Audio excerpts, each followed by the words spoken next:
एक IAS officer अपने जूते पॉलिश कराने एक बूढ़े मोची के पास रुकता है। वह मोची निकलता है उसका ही सदा पिता। फिर क्या हुआ दोस्तों?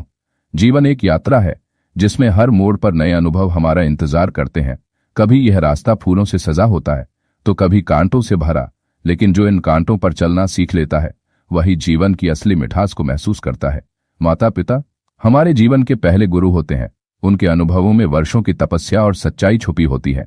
जो संतान उनके शब्दों को समझ लेती है वह जीवन में कभी भटकती नहीं। संस्कार और संगति यह दो ऐसे स्तंभ हैं जो इंसान के भविष्य का निर्माण करते हैं।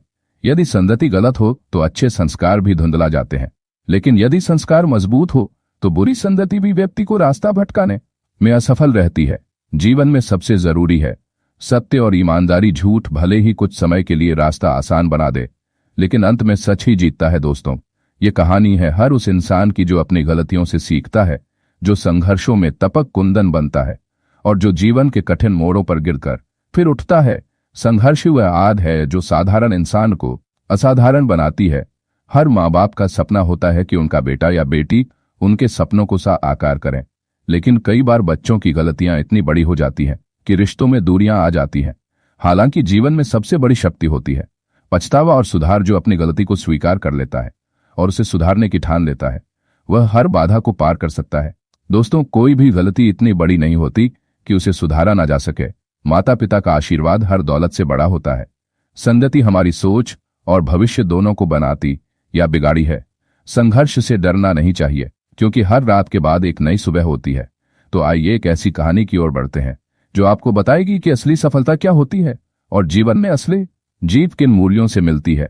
अब चलिए इस प्रेरणादायक यात्रा में प्रवेश करते हैं और देखते हैं कि मिथिलेश की कहानी हमें क्या सिखाती है। राजस्थान के अमृतपुर गांव में एक गरीब लेकिन मेहनती परिवार रहता था। उस परिवार में एक ही संतान थी जिसका नाम मिथिलेश था। मिथिलेश के पिताजी का नाम सभाशंकर था, जो शहर में मजदूरी करते थे। उसकी माताजी का नाम आशा देवी था, जो एक अस्पताल में सफाई का काम करती थी। दोनों दिन रात मेहनत करते ताकि उनका बेटा पढ़ लिखकर एक अच्छा इंसान बने और उनके सपनों को साकार करें। लेकिन अफसोस, मिथिलेश बचपन से ही पढ़ाई में कमजोर था। किताबों की जगह उसकी दिलचस्पी गलियों में आवारागर्दी करने और फालतू बातों में पढ़ने में थी। स्कूल जाना उसके लिए बस एक मजबूरी थी। वह घंटों दोस्तों के साथ इधर उधर घूमता और खेलकूद में अपना समय बर्बाद करता। उसकी संगति भी अच्छी नहीं थी। गली के आवारा लड़कों के साथ रहकर वह ताश पत्तों और बेकार की बातों में पड़ गया था। सभाशंकर और आशा देवी अपने बेटे की इस आदत से बहुत परेशान थे। वे रोज उसे समझा कि बेटा, हम अपनी पूरी जिंदगी तुम्हारे भविष्य को संवारने के लिए खपा रहे हैं, तुम क्यों अपना जीवन खराब कर रहे हो। लेकिन मिथिलेश के कानों पर उतक नहीं रंगती। वह हर बार उनकी बातों को अनसुना कर देता और झूठ बोलकर बहाने बनाता। माता पिता के प्यार और उनकी मेहनत का उसे कोई एहसास नहीं था। एक दिन की बात है, सभाशंकर शहर से अपनी दिन भर की मजदूरी पूरी करके घर लौट रहे थे।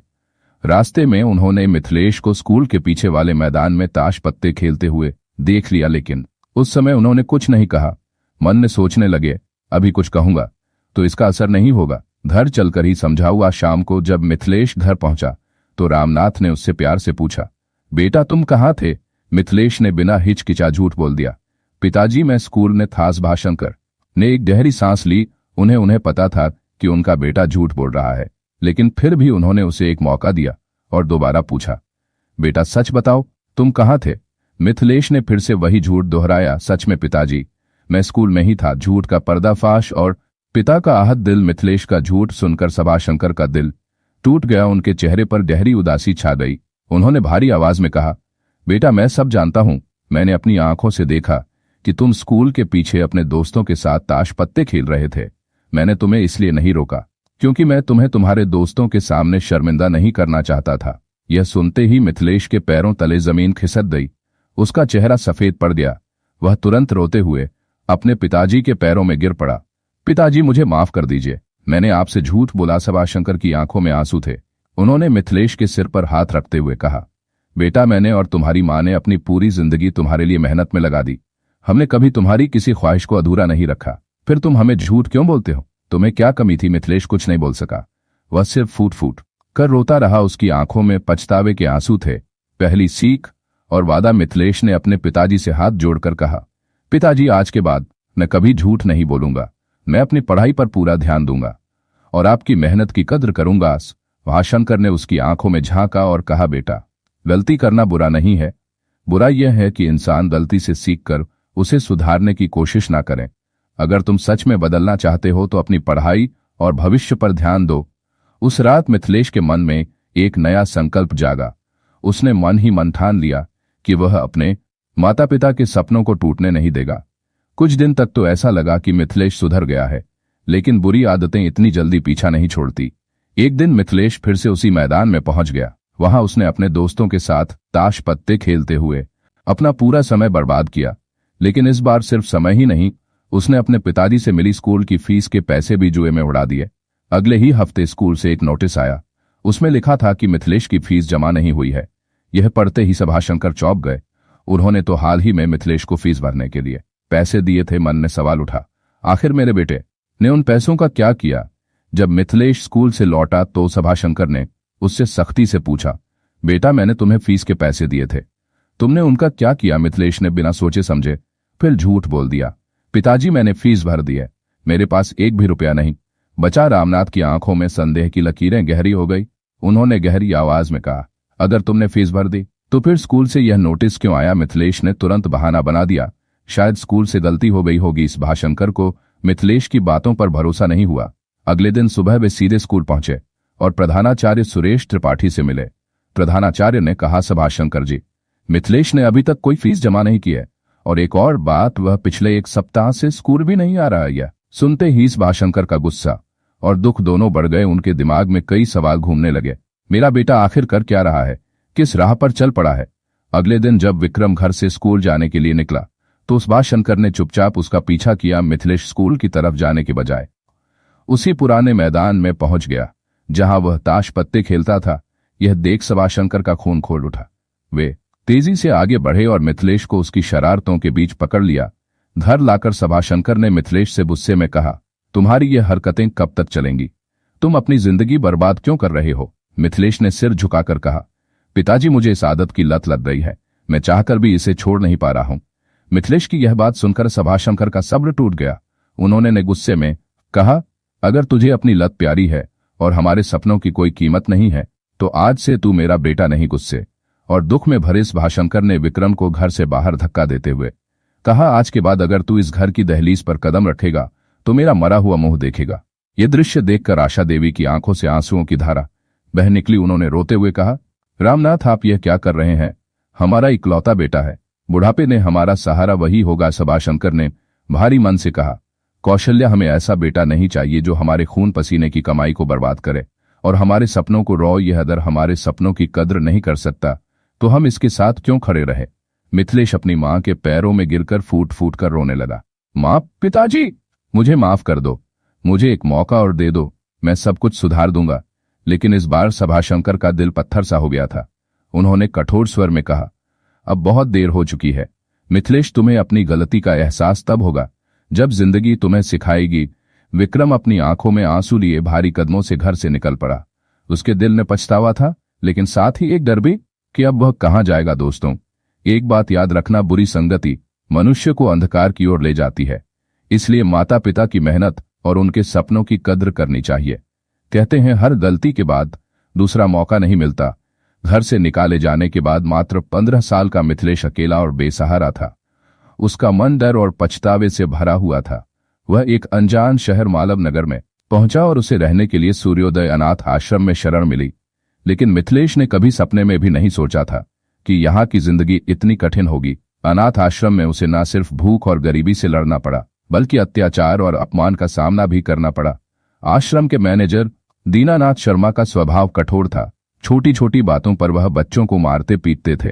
मिथिलेश भी उनके गुस्से का शिकार बनता। इसके अलावा वहां के बड़े बच्चे मिथिलेश को तंग करते, उसे बेवजह मारते और धमकाते। रात के अंधेरे में मिथिलेश अपनी टूटी चारपाई पर लेटकर अक्सर रोता और सोचता, काश मैंने पिताजी और मां की बात मानी होती, काश मैं पढ़ाई पर ध्यान देता और गलत संगति से दूर रहता, तो आज मुझे यह दिन नहीं देखने पड़ते। लेकिन रोने से कुछ नहीं बदलता। मिथिलेश को अब समझ आ चुका था कि अगर उसे अपनी जिंदगी बदलनी है तो सिर्फ एक ही रास्ता है, पढ़ाई और मेहनत। उसने खुद से कहा, अगर मैं अपनी किस्मत बदल सकता हूं तो सिर्फ अपनी मेहनत से। अनाथ आश्रम में मिथिलेश ने अपनी पढ़ाई दोबारा शुरू की। शुरुआत में उसे बहुत कठिनाई हुई क्योंकि उसने बचपन में पढ़ाई को कभी गंभीरता से नहीं लिया था, लेकिन अब उसके पास हार मानने का कोई विकल्प नहीं था। वह दिन रात किताबों के पन्नों में खोया रहता। उसकी मेहनत रंग लाई। जब 10वीं कक्षा का परिणाम आया तो पूरे सूर्योदय अनाथ आश्रम ने पहला स्थान हासिल किया। यह खबर सुनकर आश्रम के सभी बच्चे उसके पास आए और बोले, मिथिलेश, तुमने सच में कमाल कर दिया, तुम हमारे लिए प्रेरणा हो। अब वही बच्चे जो उसे तंग करते थे उसके दोस्त बन गए। उन्होंने मिथिलेश को पढ़ाई में मदद करनी शुरू की। आश्रम के प्रधानाचार्य दीनाथ शर्मा ने भी उसकी पीठ थपथपाई और कहा, बेटा, तुमने साबित कर दिया कि हालात कितने भी कठिन हो, मेहनत से सब बदला जा सकता है।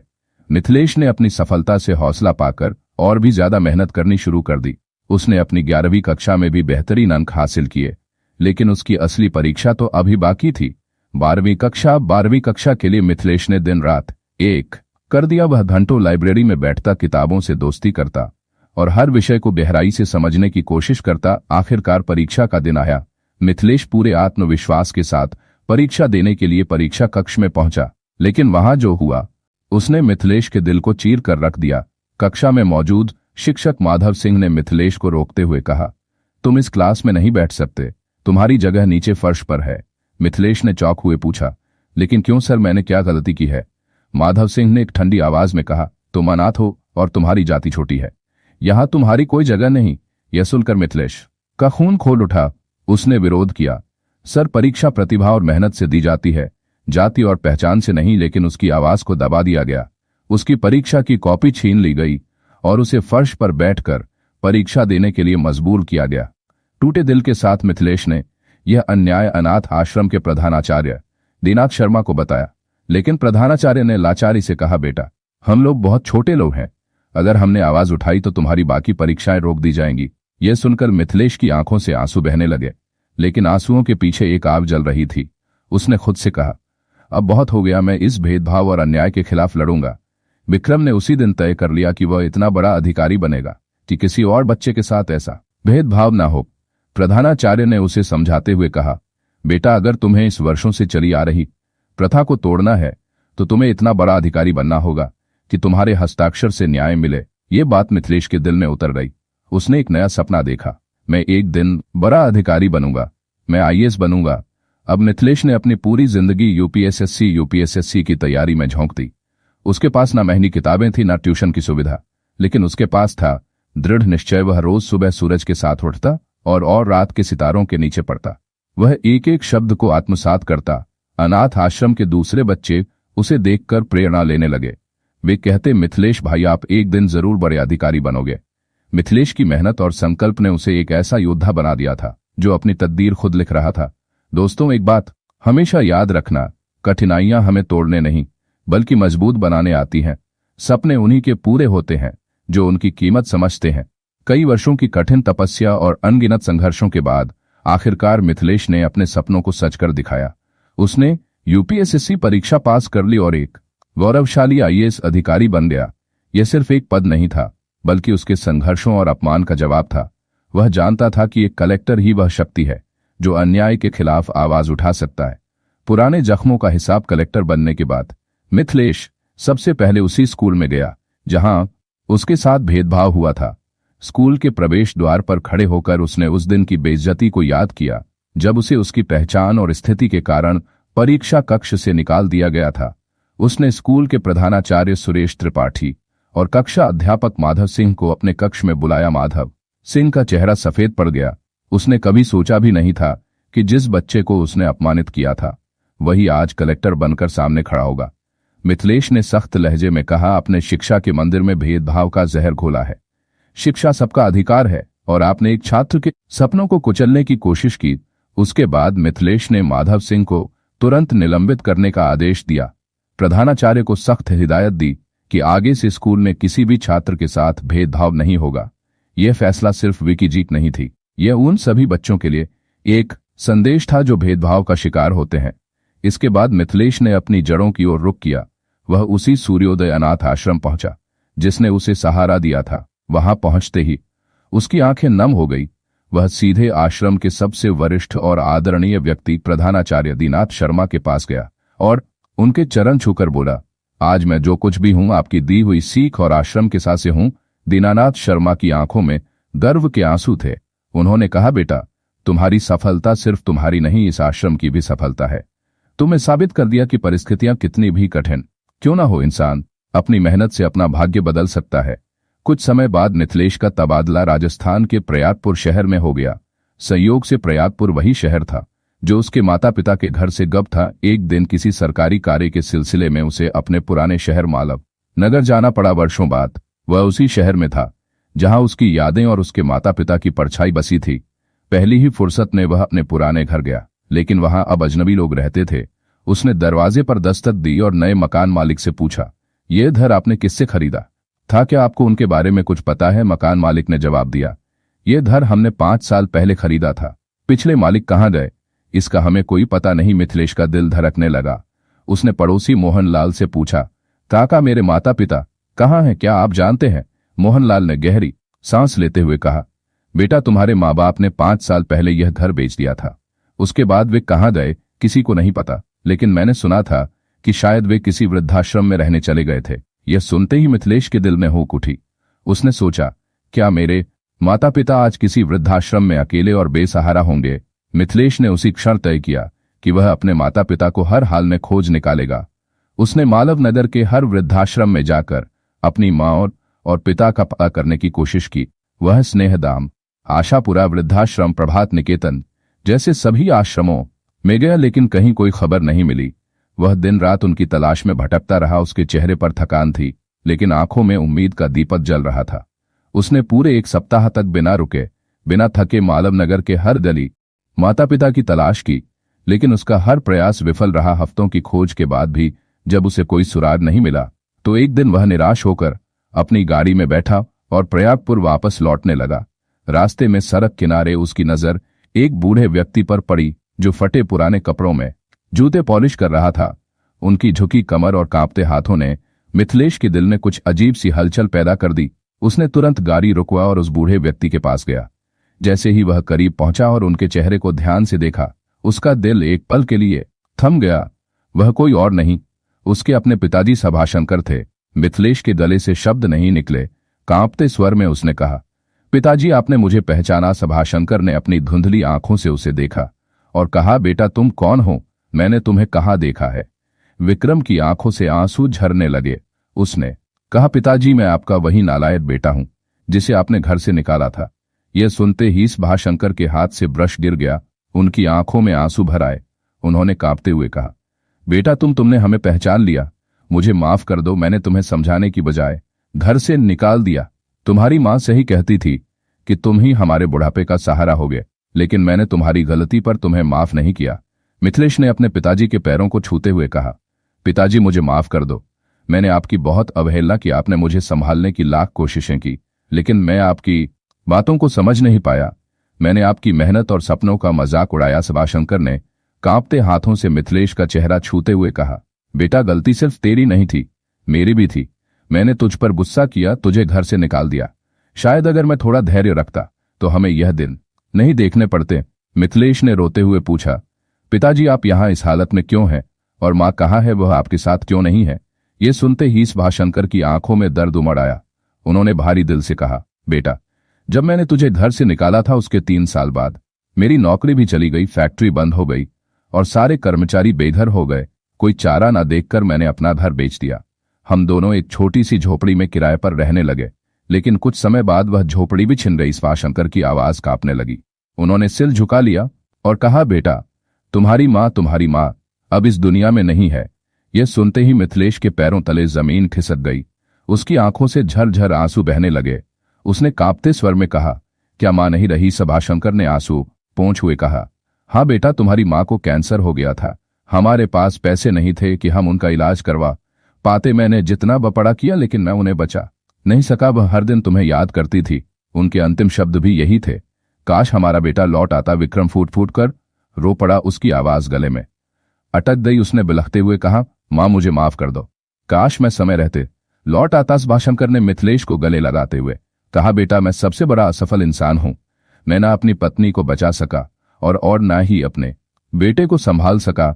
मिथिलेश ने रोते हुए कहा, नहीं पिताजी, आप असफल नहीं हैं। आप तो मेरे जीवन की सबसे बड़ी प्रेरणा है। अगर आपने मुझे घर से नहीं निकाला होता तो शायद मैं आज भी वही आवारा लड़का रहता। आपकी सख्ती ने ही मुझे आज यहां तक पहुंचाया है। मिथिलेश ने पिताजी का हाथ पकड़कर कहा, पिताजी अब दुख के दिन खत्म हुए, चलिए मेरे साथ, मैं आपको एक नया जीवन दूंगा। सभाशंकर ने कमजोर ने पूछा, बेटा तुम आजकल क्या करते हो? विक्रम ने गर्व से कहा, पिताजी मैं आज प्रयागपुर का कलेक्टर हूं। अब वही शहर मेरी मुट्ठी में है जिसने कभी मुझे ठुकराया था। वहां लोग मेरा सम्मान करते हैं और मेरी बात को सुनते हैं। यह सुनते ही सभाशंकर की आंखों से फिर से आंसू बह निकले। उन्होंने कांपते स्वर में कहा, बेटा क्या तुम सच में कलेक्टर बन गए? मिथिलेश ने मुस्कुराते हुए कहा, हाँ पिताजी, और यह सब आपकी सख्ती और मां के आशीर्वाद की वजह से ही हुआ है। मिथिलेश अपने पिताजी को गाड़ी में बैठाकर प्रयागपुर शहर लेकर आया। उसने उन्हें अपने सरकारी आवास में सम्मान और प्यार के साथ ठहराया। सभाशंकर पहली बार इतनी बड़ी और सुंदर जगह पर रह रहे थे। उनकी आंखों में गर्व और खुशी के आंसू थे। सभाशंकर अक्सर खुद को कोसते रहते, मैंने अपने गुस्से में कितनी बड़ी गलती की, ना अपने बेटे को संभाल पाया, ना अपनी पत्नी को बचा पाया। लेकिन एक दिन मिथिलेश ने उनके पास बैठकर कहा, पिताजी अब खुद को मत कोस, आप ही की वजह से मैं आज यहां हूं। आपने मुझे समय रहते सबक सिखाया, जीवन में गिरना बुरा नहीं, गिरकर उठना और अपने रिश्तों को संभालना ही असली सफलता है। दोस्तों, जीवन में समय पर मिली सीख हमें बर्बाद होने से बचा सकती है। माता पिता का प्यार और उनकी डांट दोनों हमारे भले के लिए होती। असली सफलता तब है जब हम अपने अपनों के साथ अपनी खुशी बांट सके। संघर्ष के बिना सफलता अधूरी होती है।